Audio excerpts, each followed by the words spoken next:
The Mafia boss found his Black Maid living on his farm with triplets. What he discovered stunned him. Hello everyone. Before we begin today's story, I have a small favor to ask.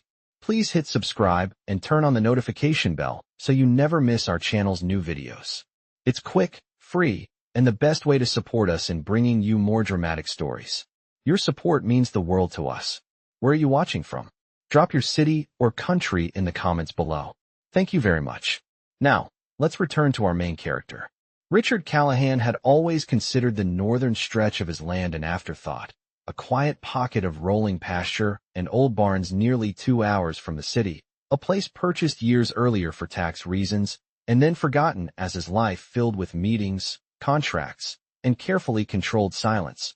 But on this particular autumn morning, with the air hovering around 50 degrees and the smell of wet hay drifting through the open truck window, something pulled him back without explanation, as if the land itself had asked to be seen again. And when he stepped out onto the gravel drive, boots crunching underfoot, he noticed signs that did not belong to an abandoned farm.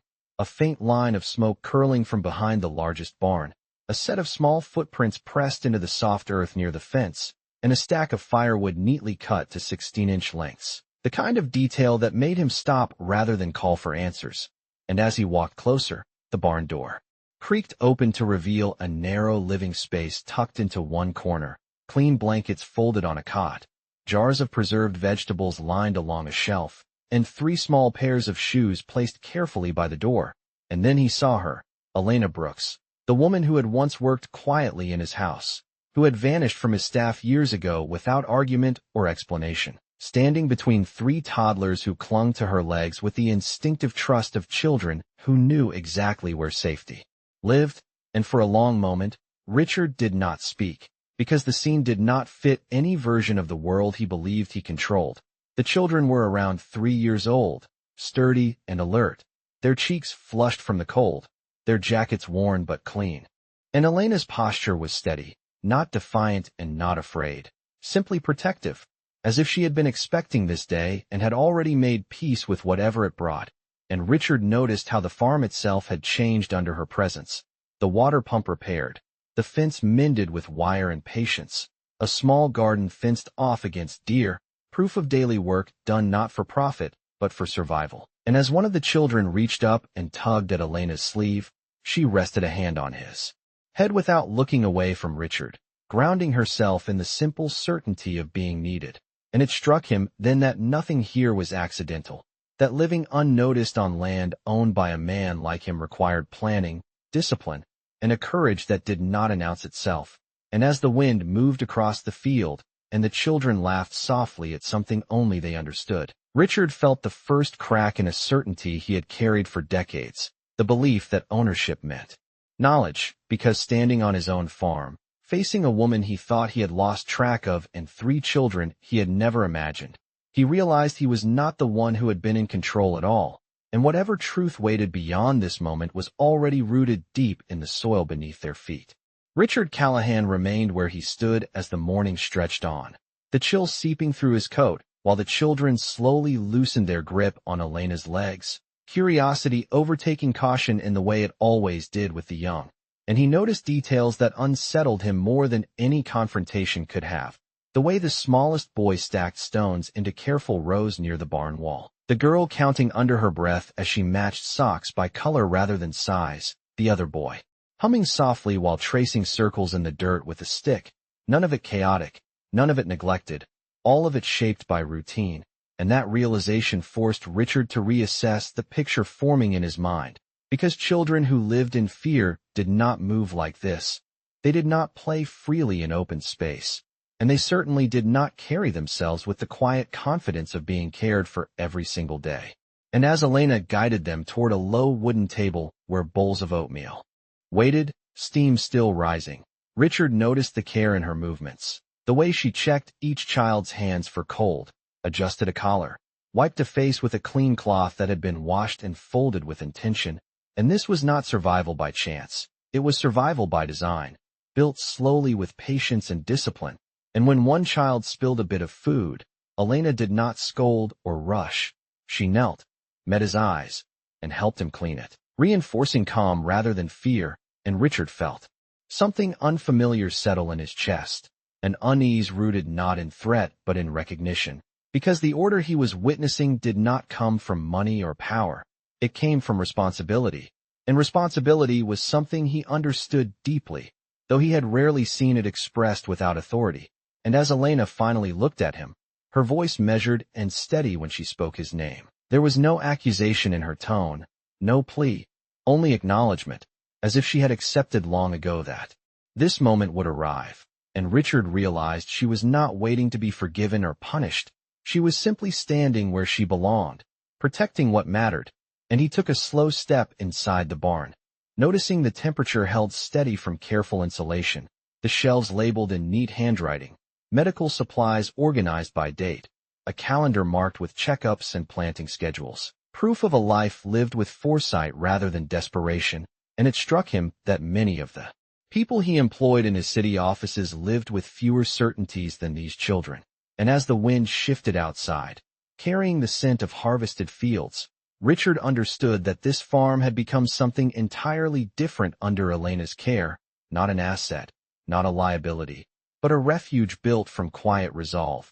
And he felt the weight of questions pressing against his silence, questions about how long she had been here, how she had managed alone, why she had chosen this land of all places. But none of those questions mattered as much as the one forming beneath them all, not about the past, but about the future, because whatever decision he made next would not only define his authority, it would reveal the kind of man he truly was. And as the children laughed softly at a private joke, and Elena rested a hand on each of their shoulders, Richard Callahan realized that for the first time in years, he was standing in a place where power did not speak first, where dignity existed without permission, and where control meant knowing when not to take anything away. As the morning wore on and the children drifted outside to play within Elena's sight, the silence between her and Richard began to stretch in a way that no longer felt accidental. And it was in that quiet that the past slowly pressed forward, not as an accusation but as a presence neither of them could ignore, because years earlier, long before the farm had become a refuge, Elena Brooks had walked through the back halls of Richard Callahan's city house with the same steady composure, arriving before sunrise, leaving after dark, memorizing schedules, learning which rooms demanded silence and which required precision. And she had done her work without complaint, not because she lacked ambition, but because discretion had been the price of stability, and for a long time, that had been enough. Until the months when her body began to change in ways she tried to hide beneath loose uniforms and careful posture, until exhaustion crept into her bones, and the smallest tasks required more effort than before. And Elena had known then that asking for help was not an option, not in a world where explanations invited judgment and vulnerability invited removal. And so she said nothing, endured quietly, and continued working until the day she was called into a room where decisions were made quickly and reversals were rare, and she was told her position was no longer needed, no reasons given, no discussion allowed, just a final paycheck and a door that closed behind her with practiced efficiency. And she had walked out carrying more than a box of belongings. She had walked out carrying the certainty that her future would depend entirely on her own resolve. And in the weeks that followed, as she searched for work that would allow her to survive without questions, Elena made a choice that would shape everything that came after. She returned to the one place tied to Richard Callahan that no one monitored closely, the land he rarely visited, the farm that existed more on paper than in memory. And there she built a life one deliberate step at a time, repairing what she could with borrowed tools, learning the rhythm of the seasons, stretching every dollar, every ounce of energy. And when the children were born, 3 lives arriving all at once, she did not panic. She organized. She adapted. She created systems where chaos might have thrived. And as Richard now stood on that same land, hearing fragments of this history not through confession, but through the evidence left behind, the dates marked on the calendar, the careful notes about feeding schedules and medical visits, the way the children responded to Elena's voice with immediate trust, he began to understand that her disappearance had never been an escape. It had been a calculated act of protection. And as he looked at her now, older, steadier, shaped by responsibility rather than resentment, he realized she had never expected him to find her. And yet she had prepared for that possibility all the same. not by hiding, but by living in a way that required no defense. And for the first time since he had stepped onto the property, Richard felt the weight of his own absence, not as guilt, but as recognition, because everything before this moment had been shaped by distance and assumption, and everything after would depend on whether he was willing to face the truth that had grown quietly on his land, sustained not by power, but by an unyielding sense of duty that neither time nor circumstance had been able to break. The day settled into a quiet rhythm, and with it came the realities that had governed Elena's life on the farm, realities Richard could now see with unsettling clarity, because survival here was not a matter of hiding. It was a matter of constant calculation, measured in gallons of water hauled from the well, pounds of feed rationed through winter, miles driven only when absolutely necessary. And Elena moved through these calculations with practiced efficiency, checking the weather forecast, pinned to the wall, counting jars in the pantry, inspecting boots that would need patching before snow arrived, all while keeping the children within sight, never from fear, but from responsibility. And Richard noticed how she anticipated their needs before they voiced them, how she redirected their energy when it edged toward exhaustion, how every decision served a purpose larger than the moment itself. And it became clear that this life had not been chosen for comfort, but for control, because control was the only shield she had trusted. And as the afternoon passed, Elena finally spoke, not to explain herself, but to set boundaries, telling Richard where the children slept, what foods they could not tolerate, how often the generator needed fuel, details that assumed continuity rather than interruption. And in doing so she made one thing unmistakably clear: she had not been waiting for rescue. She had been building permanence, and Richard understood then that stepping onto this land had placed him inside a system that did not revolve around him. And that realization unsettled him more than opposition ever had, because Elena did not ask what he planned to do. She asked what time he would be leaving, not out of defiance, but out of necessity, because uncertainty disrupted the structure she had built. And as he watched her tuck a blanket around the children before the sun dipped low, Richard saw the cost of every quiet decision she had made, the nights spent listening for coyotes, the mornings starting before dawn, the constant awareness that a single illness or mechanical failure could unravel everything. And yet there was no bitterness in her movements, no trace of self-pity, only endurance shaped into routine. And he realized that living on land owned by a man like him carried risks she had never voiced, risks she had mitigated by being invisible, by harming no one, by asking for nothing. And as the children drifted toward sleep, their breathing slow and even, Richard felt the weight of what her survival had demanded, not secrecy, but relentless accountability. And for the first time in his life, he considered what it meant to exist without leverage, without connections, without the option of shifting blame. Because Elena had carried every consequence alone, and she had done so not because she was forced, but because she refused to compromise the safety of those who depended on her. And standing there as dusk settled over the fields, Richard Callahan understood that the pressure she lived under had not broken her. It had refined her, and whatever role he played next would be measured not by authority, but by whether he respected the fragile, hard-won balance she had created. Because taking control would be easy, but preserving what she had built would require something far rarer: restraint. The shift came quietly, without drama or raised voices, arriving instead through a sequence of details that aligned too precisely to ignore. Because as Richard lingered longer than he had intended, his attention drawn again and again to the children, he began to notice things that unsettled him in ways he could not immediately name. The angle of the girl's brow mirroring his own in childhood photographs, the way one boy tilted his head when concentrating, a gesture he had seen reflected in his own habits for years, and the other boy's unmistakable gray eyes, a trait rare enough in his family to be noted in medical records. And at first he dismissed these observations as coincidence, the mind's tendency to search for patterns where none existed, until Elena returned from the storage room with a small tin box, setting it on the table not as an offering, but as a fact. And inside were documents worn soft by time, folded carefully, protected from moisture and dust, birth certificates, hospital forms, dated records that placed the children's arrival within a narrow window that overlapped with a period of Richard's life he had never examined too closely, months defined by travel, distraction, and assumptions he had never questioned.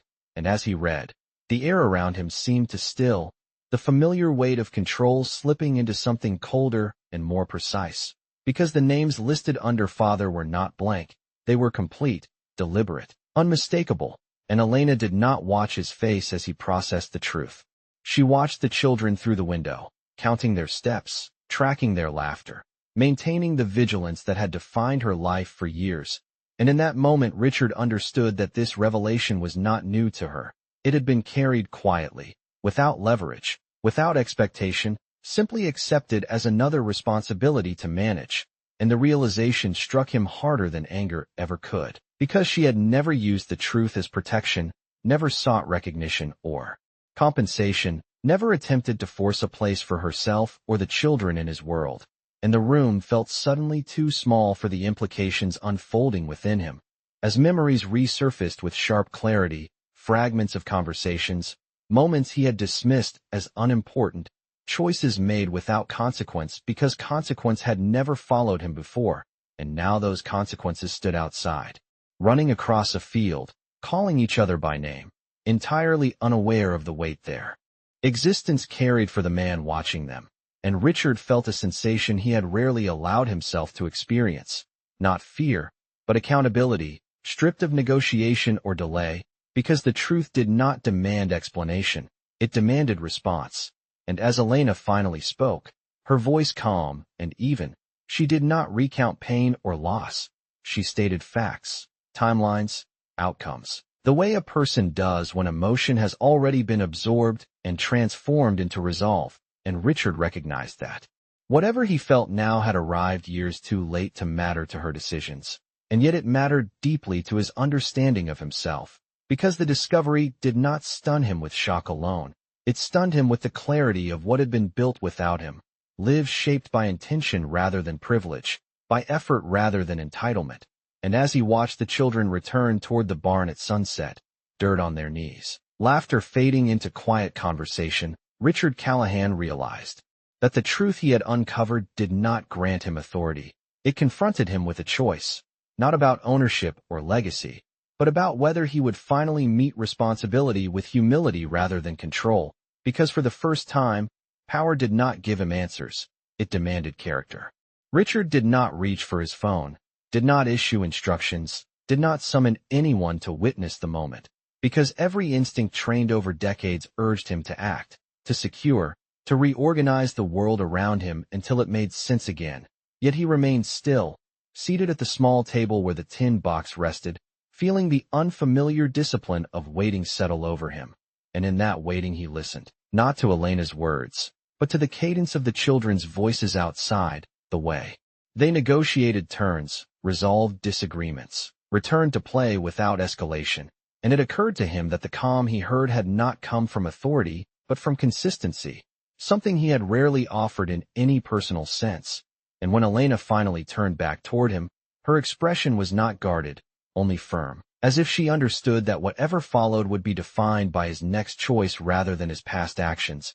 And Richard found himself speaking quietly, asking not about rights or arrangements, but about the children's routines, their schooling plans, their favorite meals, questions that surprised even him because they were practical rather than strategic. And Elena answered without hesitation, listing details with the confidence of someone who had mastered her world through repetition and care. And with each answer, Richard felt the tension ease slightly, replaced by a focus he recognized from complex negotiations, the kind that required patience more than force. And as the sun dropped lower, casting long shadows across the field, he realized that his presence alone had altered the atmosphere, not through threat but through uncertainty. And that responsibility weighed on him in a way power never had, because power could be delegated, but this could not. And when one of the boys approached cautiously, curiosity winning out over reserve, Richard resisted the urge to perform familiarity, instead lowering himself to the child's level and introducing himself simply by name. And the boy studied him for a moment before nodding and returning to his game. Acceptance given without ceremony, and that small exchange carried more meaning than any formal acknowledgement ever had. And Richard understood then that respect here was earned through restraint, not assertion, and he felt a quiet resolve take shape, not to reclaim, not to correct, but to support without disruption. And when he finally spoke again, he did not make promises. He made intentions clear, stating that nothing would change overnight, that Elena's systems would remain intact, that decisions would be made with care rather than urgency. And Elena listened, weighing his words not for their tone but for their substance. And when she nodded once in response, it was not approval, it was acknowledgement, a recognition that he had understood the terms of her life at last. And as evening settled fully over the farm, the children gathering close to Elena as they prepared for bed, Richard Callahan stood apart, aware that stepping back was as important as stepping forward, because for the first time, he recognized that being present did not require control, only accountability. And in choosing silence over command, he felt the beginning of a change that would not announce itself loudly, but would endure precisely because it respected the quiet strength that had carried this family through years without him. Morning arrived softly over the farm, dew clinging to the grass as Elena moved through her routine with the same quiet precision she had practiced for years, preparing breakfast, checking supplies, noting the sound of the wind against the barn as a signal of changing weather, and Richard observed from a distance, careful not to disrupt the rhythm that held everything together. And it was in those ordinary motions that the depth of her sacrifice became undeniable, because every choice she made had been calibrated around 3 small lives, from the meals planned weeks in advance to the emergency funds hidden away for circumstances she hoped would never come. And when the children gathered around the table, talking over one another with the easy confidence of belonging, Elena listened with full attention, guiding them gently when needed, never raising her voice, never demanding obedience. And Richard saw that her authority did not come from fear, but from trust earned over countless days of showing up. And after the children went outside to play under her watchful eye, Elena finally spoke with clarity that left no room for misunderstanding, explaining that she had never intended to disappear forever, only long enough to ensure the children could grow without uncertainty, that every decision she had made was rooted in a single priority, keeping them safe, stable, and unburdened by adult conflicts they could not understand. And she stated plainly that she had accepted the cost of doing so alone, the isolation, the exhaustion, the constant vigilance, because relying on anyone else had carried risks she was unwilling to take. And Richard listened without interruption, understanding that this was not a confession but a statement of principle. And when she finished, she made one request, not for money or status, not for recognition or apology, but for continuity, asking only that the children not be uprooted, not be treated as assets or symbols, but be allowed to continue the life they knew. And the simplicity of that request struck Richard more deeply than any demand could have, because it revealed the core of her strength, a refusal to trade dignity for security. And he realized that everything she had built here had been constructed with the expectation that no one would come to save her, that if stability existed, it would be because she created it herself. And as the children called for her from across the field, Elena answered immediately, her focus unwavering, and Richard felt the weight of a truth settle over him, that sacrifice did not always announce itself with suffering. Sometimes it wore the face of competence, routine, and quiet resilience. And he recognized that Elena had given up possibilities he would never fully comprehend in order to give the children certainty, and that her restraint had preserved something fragile and rare, a childhood untouched by fear. And as he watched her kneel to help one child retie a shoe while the others waited patiently, Richard understood that honoring her sacrifice would require him to resist the impulse to intervene for his own absolution, to accept that support did not mean control, and that the greatest acknowledgement he could offer was respect for the life she had sustained against every reasonable expectation. And in that moment, the farm no longer felt like land he owned, but like a trust he had inherited late, one that demanded care, humility, and the courage to let what was strong remain exactly as it was. Change did not arrive with announcements or visible disruption. It unfolded through deliberate, nearly invisible steps that respected the life already in place, because Richard chose to act where noise was unnecessary and restraint mattered most, beginning with paperwork completed away from the farm, documents reviewed, and revised to ensure that ownership structures no longer placed Elena's stability at risk. Easements clarified, access secured, and responsibilities transferred in ways that preserved her autonomy. And when he returned days later, nothing looked different to the children. The barn still stood where it had. The garden remained fenced, the routines intact. And that was precisely the point.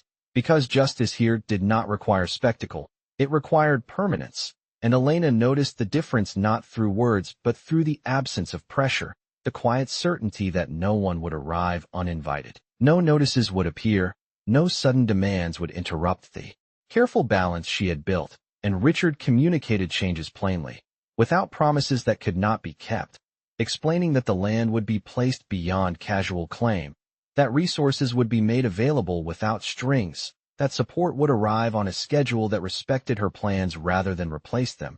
And Elena listened with the same discernment she applied to every decision, evaluating outcomes rather than intentions, and she asked practical questions about access to schools, healthcare options within reasonable driving distance, contingencies for severe weather, and Richard answered with specifics, offering solutions that strengthened her systems instead of overriding them. And as days passed, the farm absorbed these changes seamlessly, a repaired well pump installed without ceremony, supplies delivered and logged into Elena's inventory, a reliable vehicle maintained for emergencies, each improvement chosen for function rather than display, and the children accepted these changes as they accepted everything else, adapting easily, because their foundation remained constant. And Richard observed how Elena integrated assistance without surrendering control, a skill he recognized as leadership of the highest order, and he ensured that any external involvement followed her lead. Contractors instructed to defer to her schedules, service providers introduced respectfully, privacy maintained as a priority, and it became clear that the measure of justice here was not punishment or reward, but protection of dignity. And when legal confirmations arrived confirming the permanence of arrangements, Elena did not celebrate. She acknowledged, then returned to her work, because stability was not an event. It was a condition to be maintained daily, and Richard felt a quiet satisfaction in that response, understanding that true repair did not seek gratitude. And as the season turned, the children's lives expanded gently, visits to the local library, enrollment in a small community program, friendships forming naturally, all without disruption or explanation, and Richard remained present without intrusion, checking in on progress through brief conversations that focused on needs rather than narratives. And in doing so, he recognized that justice carried out with humility left no residue of fear, only continuity. And as he stood at the edge of the field one evening watching the children race toward Elena with stories to share, he understood that the most meaningful outcome of his actions was not visible on any ledger. It lived in the unbroken rhythm of a family allowed to remain whole, protected not by power asserted, but by power restrained, and in that restraint, the balance Elena had fought to preserve finally found room to endure. Time passed in ways that felt both ordinary and quietly transformative, marked not by milestones announced aloud, but by the accumulation of small, enduring moments. Mornings when the children ran barefoot across the grass without hesitation, afternoons filled with homework spread across the kitchen table, evenings where laughter drifted through open windows and settled into the land like something that belonged there. And Richard watched these moments from a respectful distance, understanding that presence did not require constant proximity, and that the most meaningful role he could play was one that never disrupted the center of gravity Elena had created. And as the seasons shifted, the farm reflected that stability. Fences held, crops rotated, repairs anticipated rather than rushed, and Elena moved through each day with the same composed assurance, no longer braced for loss but still vigilant, because responsibility did not fade simply because conditions improved. And Richard noticed how the children spoke of the future with ease, school projects planned weeks ahead, questions about careers asked without fear, their imaginations free from the weight of uncertainty that had shaped their early years. And it became clear that the greatest measure of what Elena had protected was not what they had survived, but what they no longer had to consider. And on one quiet evening as the sun dipped low, painting the fields in muted gold, Richard found himself standing at the edge of the property line. not to assert ownership, but to recognize the boundary between what he could influence and what he should never control, and he felt a sense of peace unfamiliar to him, born not of victory or dominance, but of alignment. The understanding that power used sparingly could preserve rather than distort, and Elena joined him briefly. Their conversation simple, practical, focused on weather patterns and school schedules, the language of people invested in continuity rather than correction. And when the children called her back inside, she went without hesitation, secure in the knowledge that the life she had built did not require guarding in this moment. And Richard remained where he was, watching the lights come on one by one, the steady hum of a household settling into night. And he reflected on the man he had been when this land was merely an entry on a balance sheet, when absence had felt inconsequential, and he recognized that the most profound change he had experienced had not been imposed. It had been invited by example, by a woman who had refused to surrender dignity, even when doing so might have eased her burden, and by children who thrived not because of what was given to them, but because of what was never taken away. And as he turned to leave, aware that his presence was no longer required, Richard Callahan carried with him a lesson that would outlast any agreement or title, that respect was not claimed through authority, but earned through humility. And that dignity did not announce itself loudly. It endured quietly, waiting to be recognized. And on that farm, under a sky growing dark with promise rather than threat, the world remembered what dignity looked like.